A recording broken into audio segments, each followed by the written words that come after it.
দেখেন আমার নতুন আম গাছে আম চাচ্ছি। গত বছর আম তো অনেক ছিল, এবার আম কম দেখা যায়। কত বছর হাজার হাজার আম ছিল, এই অনেক বড় বড় আম হয়েছে যা এবার। এবার সুস্থ মধ্যে ঈদের পরে আমি গান যাবো। গত বছর এরকম সময় আম খাইছিলাম রোজার ময়দানে। গত বছর রোজা ছিল না, এই দেখ আম, এই যে কত সুন্দর আম বাতাসে সব মেঘে ইতে খাইছে আম গাছটা ভাই। বেলা প্রচুর আম হয়েছে করা।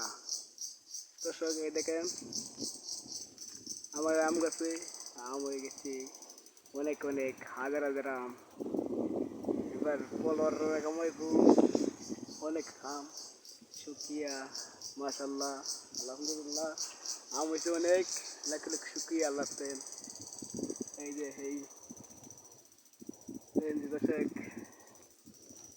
মেঘের তো আম গাছটা আমের মেঘ পাই হয়, আম হয়েছে বহুত। এই যে বড় বড় আম, এবার আম কাঞ্জি বেরো যেতে পরে কত সুন্দর আম। যারা খাইবেন আমার এই মোবাইলের নখ দিয়ে